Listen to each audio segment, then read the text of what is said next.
सुरुवात ready.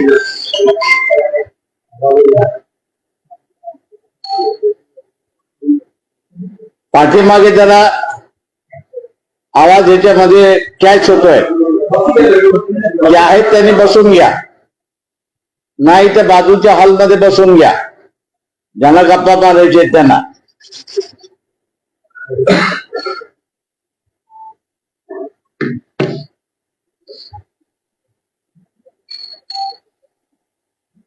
RSS आणि भारतीय जनता पक्ष या दोघांची गेली 40 वर्षाची भूमिका, 14 वर्ष जी आहे त्याची भूमिका जर आपण पाहिली तर आम्ही बिगर मुसलमानांच्या तिकिटावरती मतावरती निवडून येऊ शकतो असा त्यांचा स्टँड राहिलेला आहे. आणि त्याला अनुसरून ख्रिश्चन, मुस्लिम, जैन याच्यापैकी कोणालाही त्यांनी उमेदवारी दिलेली नाही अशी असणारी परिस्थिती आहे. परंतु मागच्या काही महिन्यामध्ये एका काळी RSSचे असणारे स्पोक्सपर्सन राम माधव हे ISI पाकिस्तानच्या इंटेलिजन्स एजन्सी तिथले काही अधिकारी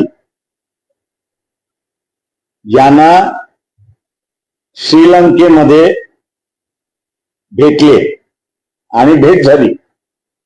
2-3 दिवस चर्चा झाली.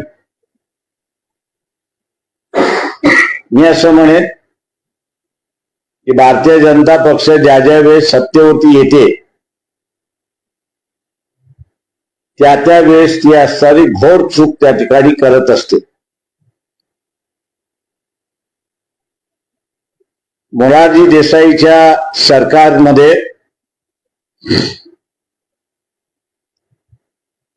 अटल बिहारी वाजपेयी हे फॉरेन मिनिस्टर होते. व्हिएतनाम सारख्या देशाची भारताशी अत्यंत घनिष्ठ आणि मैत्रीचे संबंध होते. फेब्रुवारी 79 मध्ये अटल बिहारी वाजपेयी चायनाच्या दौऱ्यावरती गेले.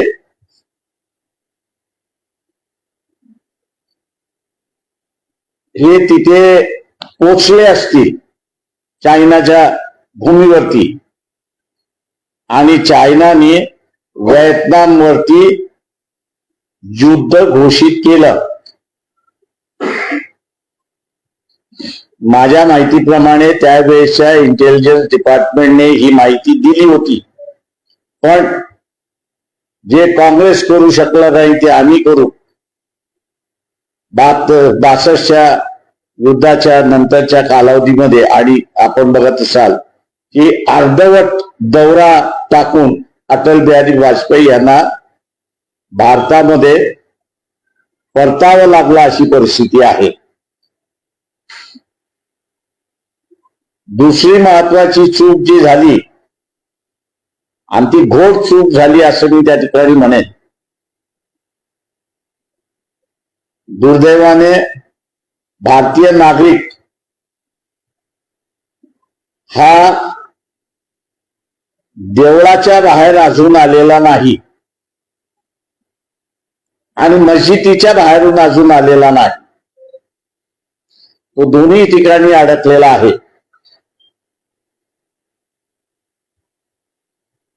ज्याला आपण असणारा आग्र्यामधलं मुशर्रफ आणि अटल बिहारी वाजपेयी यांची भेट घातली, म्हणजे घेतली. जगभरातून पाकिस्तानचे अध्यक्ष होते,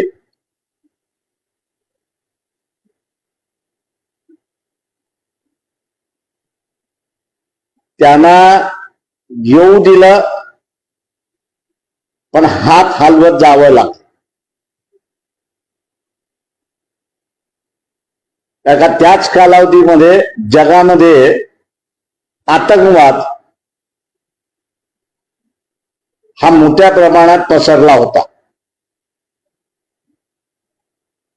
आणि पाकिस्तान हे आतंकवाद्यांचं माहेरघर होतं, अशी परिस्थिती होती.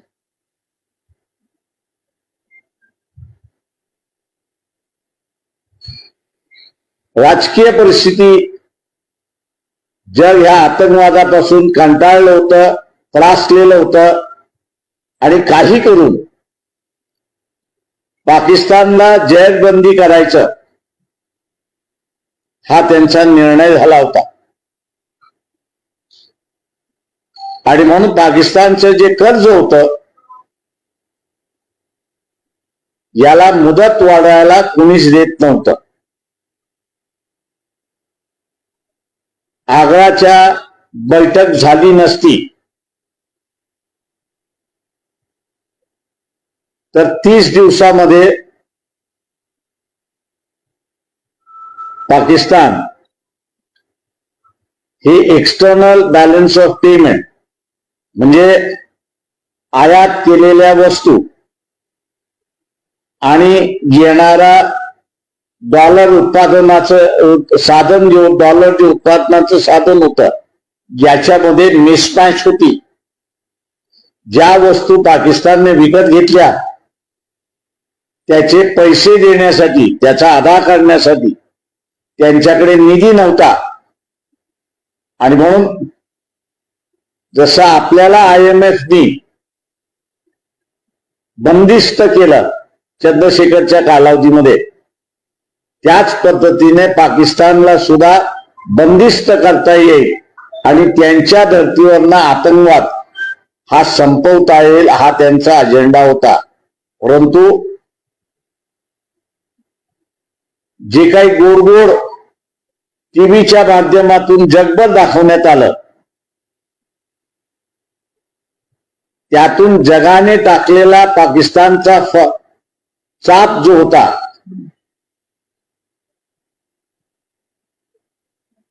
तो ढिला पडला. पाकिस्तानचे जे असणारे नाकेबंदी करण्यात आली होती त्याच्या असणाऱ्या आर्थिक नाड्या आवळण्यात आल्या होत्या, त्या लूज करण्यात आल्या. आणि नंतर आपण बघतो की कारगिल घडलं आणि इथं असणारा बॉम्ब ब्लास्टचा सिलसिला पुन्हा सुरुवात झाला, अशी परिस्थिती आहे.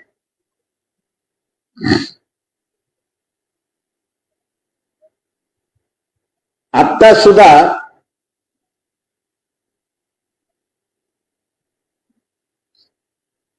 पाकिस्तानचा असणारं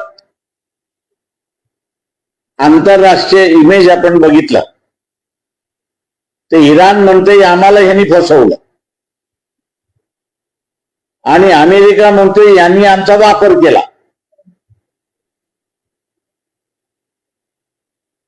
अशा कचाट्यामध्ये पाकिस्तान सापडलेला आहे.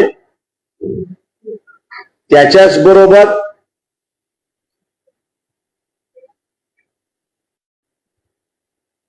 जी बातमी मध्यंतरी आली होती की अरब राष्ट्र UAE म्हणून जे आहे, युनायटेड अरब इमिरेट्स म्हणून असतात जे राष्ट्र आहे, त्यांनी जे काही काळामध्ये त्यांना कर्ज दिलं होतं त्यांनी सांगितलं तुरंत आम्हाला असणारं परत करा. आणि त्यांना असणारं 3.45 बिलियन म्हणजे हे 15 दिवसामध्ये परत करावं लागलं. हे परत करण्यासाठी पाकिस्तानने पुन्हा सौदी आणि चायना यांच्याकडून असणारं कर्ज उचलून आपल्याला असणारं त्या ठिकाणी कैद केलेलं आहे. भारताच्या संदर्भातला असताना आपण विचार केला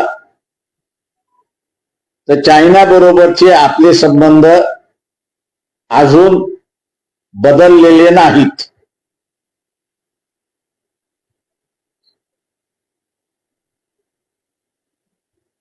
आणि दुसऱ्या बाजूला आपण बघत असाल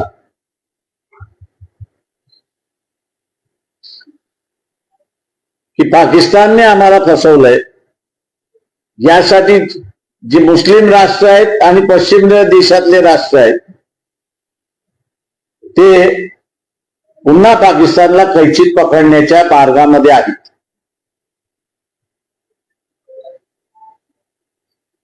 पाकिस्तान जेवढा कैचीमध्ये सापडला जातो, भारतामध्ये असणारा ब्लास्ट होत नाही अशी परिस्थिती आहे.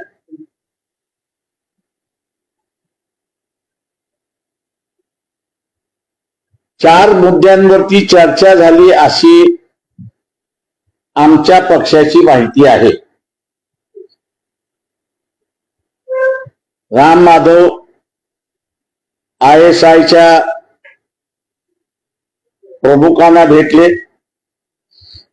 रिटायर्ड ISIचे होते पतौडी म्हणून त्यांना असताना भेटले. इतर अधिकारी होते त्यांना असताना भेटले. चार मुद्द्यांवरती त्यांची असणारी चर्चा झाली.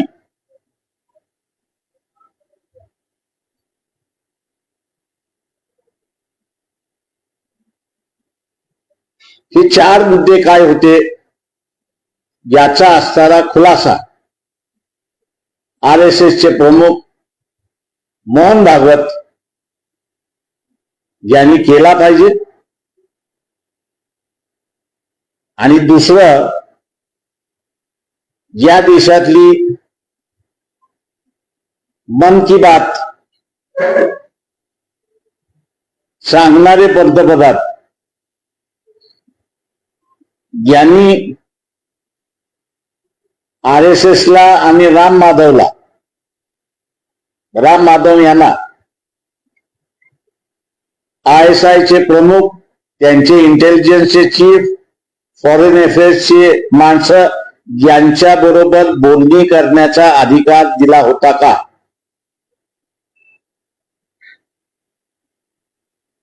मी इथे विरोधी पक्षाचं दुर्दैव असं मानतोय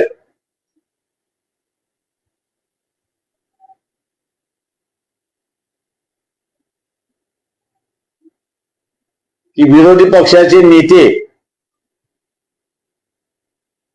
यांनी भारताच्या सुरक्षितेच्या संदर्भातले प्रश्न आणि राम माधवच्या भेटीच्या संदर्भातले प्रश्न उपस्थित केले पाहिजे होते.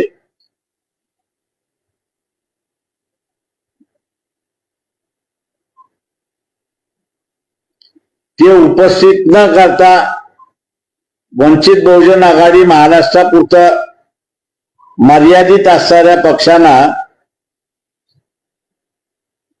आता नॅशनल प्रश्न उचलावे लागतात आहेत अशी परिस्थिती आलेली आहे.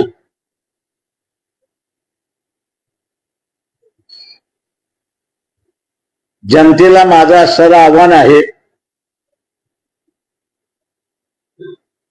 की देवळं असतील, गुरुद्वारा असेल, मस्जिद असेल, बुद्धविहार असतील, हे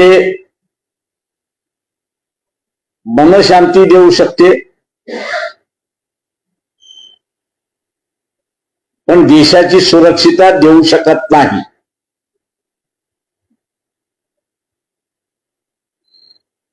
किंवा देशापुढचे आर्थिक प्रश्न सुद्धा सोडवू शकत नाही.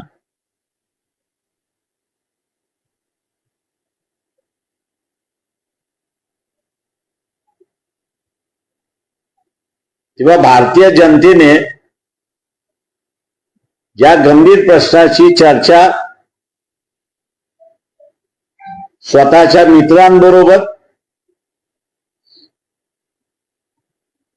जे काही राजकीय लोकांना ओळखतात त्यांच्या बरोबर,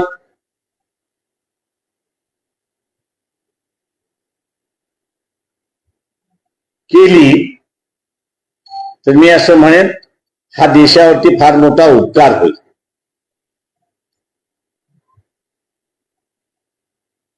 आणि जे काही भरकट चाललेलं राजकारण आहे, दिशाहीन चाललेलं जे राजकारण आहे, त्याला कुठेतरी आळा घालता येईल.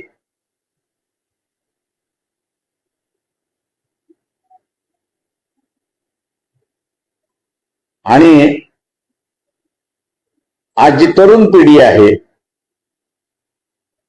नैराश्याच्या वातावरणात चाललेली आहे, तिला अधिकृतरित्याने विचार करायला आणि मार्ग काढायला संधी मिळेल अशी परिस्थिती आहे. आपण आता विचार गंभीर आरोप आहे. ISI आणि पाकिस्तान याच्यासोबत आपलं कशाही प्रकारचं डायलॉग नाही असं पंतप्रधान सांगतात. आणि आपण दुसऱ्या बाजूला म्हणतात की हे चर्चा करतायत, म्हणजे नेमकं काय चर्चा करतात त्याबाबत? ISI आणि RSS या जुळव्या बहिणी आहेत असं मी त्या ठिकाणी मानतो. या दोघांची असणारा पैदाशी म्हणजे उर्दू शब्द वापरायचा असेल तर हे ब्रिटिशांनी केलेली आहे.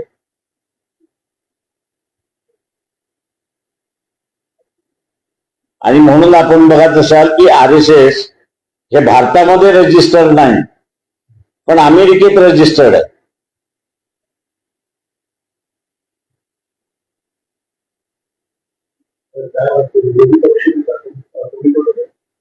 आता तुम्ही निर्णय घ्यायचा, तो लोकांनी ओपिनियन करायचं आहे. ते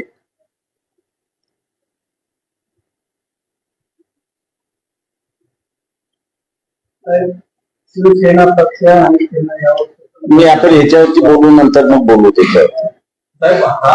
याच विषयावरती बोललेला अधिक बरोबर आहे. याच्यामध्ये काय चर्चा चालू असेल?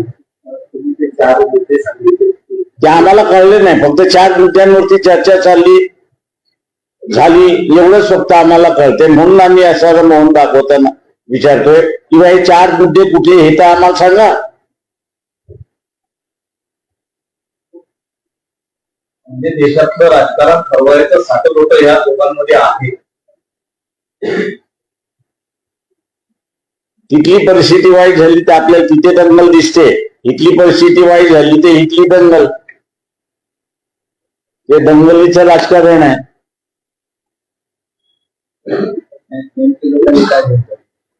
लोकांनी ठरवलं पाहिजे आणि विचारलं पाहिजे की तुम्ही कशासाठी भेटलात. एका बाजूला तुम्ही म्हणताय की आम्ही पाकिस्तानला धडा शिकवणार, पुलवामा सारख्या असणाऱ्या घटनेचा आम्ही असणारा बदला घेणार. आज दुसऱ्या बाजूला तुम्ही यांना काय भेटताय? भेटायला माझी हरकत नाही, पण कशासाठी भेटताय? तुमची चर्चा काय झाली ही भारतीय जनतेला कळण्याचा अधिकार त्यांचा आहे.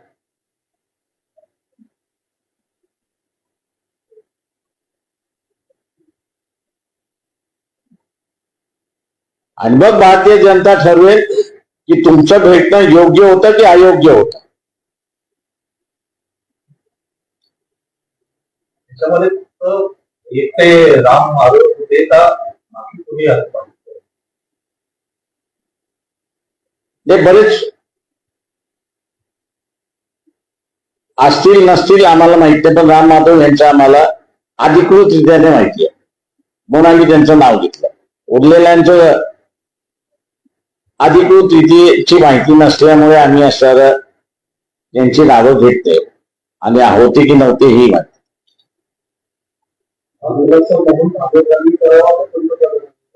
हा खुलासा पंतप्रधानांनी केला पाहिजे आणि मोहन भागवतांनी केला पाहिजे. कोण आहे राम माधव? संघटनेचे प्रमुख RSS ही जी संघटना आहे त्याचे प्रमुख मोहन भागवत आहे. राम माधव या संघटनेचे एक प्रवक्ता आहेत. नरेंद्र मोदी कोण आहेत, तर या देशाचे पंतप्रधान आहेत, त्याच सर्वस्वी आहेत. त्यांच्याच इशाऱ्यावरती इथली असतात ती अख्खी फॉरेन पॉलिसी चालते. तेव्हा त्या हा मोदींच्याच भाग होता का की त्यांनी असणारा कोलंबोला जाऊन ISIच्या प्रमुखाला भेटलं पाहिजे आणि RSS ला त्यांनी सांगितलं आणि RSSने राम माधव यांची निवड केली. काय आहे ते सांगावं ना. अंधारात कशासाठी?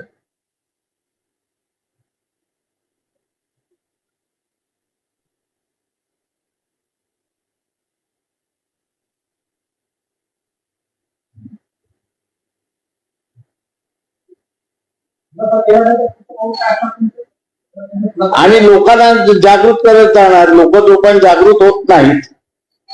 मी जसं म्हणालो की मंदिर, मस्जिद, देवळं, गुरुद्वारा याच्यातून बाहेर पडत नाही आणि जगण्याच्या प्रश्नावरती जोपर्यंत लोक उठत नाही तोपर्यंत तुम्ही काहीच करू शकत नाही.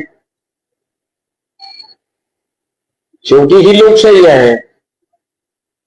या लोकशाहीमध्ये आवाज उठवणं आणि लोकांना जागृत करणं हा नियमाला धरून तुम्हाला अधिकार आहे, ते आम्ही करणार.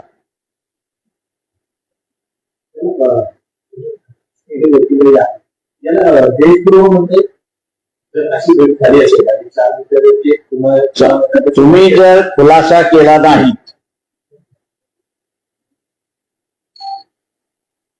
तर अंधारामध्ये तुम्ही काळागोरं काहीतरी केले हा आरोप त्यांच्यावरती होणार.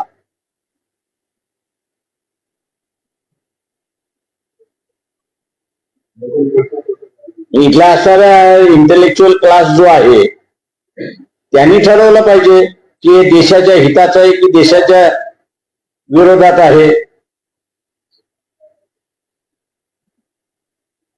ही लोकशाही आहे. या लोकशाहीमध्ये मतदाराचा आवाज हा सगळ्यात मोठा आवाज आहे.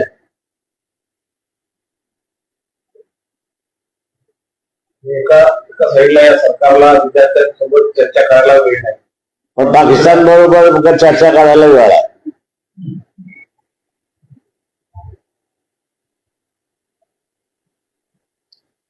विरोधी पक्ष काँग्रेस मुख्य आहे, का शांत आहे का? तुम्ही त्यांना विचारा.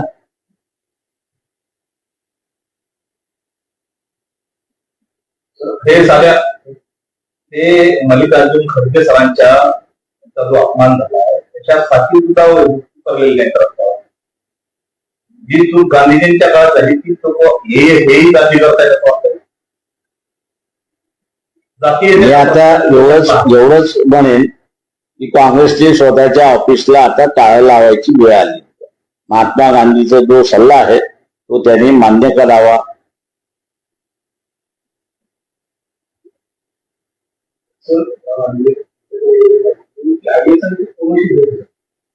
सांगितलं ना पतौडी का राजा. पतौडी एका काळचे ISIचे चीफ होते. आधी हे पतौडी आपल्या पतौडीच्या नातेवाईक आहेत. तर भारतामध्ये माहिती गोळा करायला फार वेळ लागत नाही.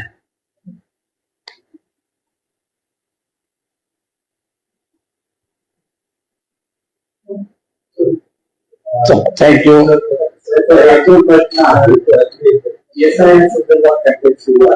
मी उद्या घेतो पुन्हा त्याच्यावर बोलतो.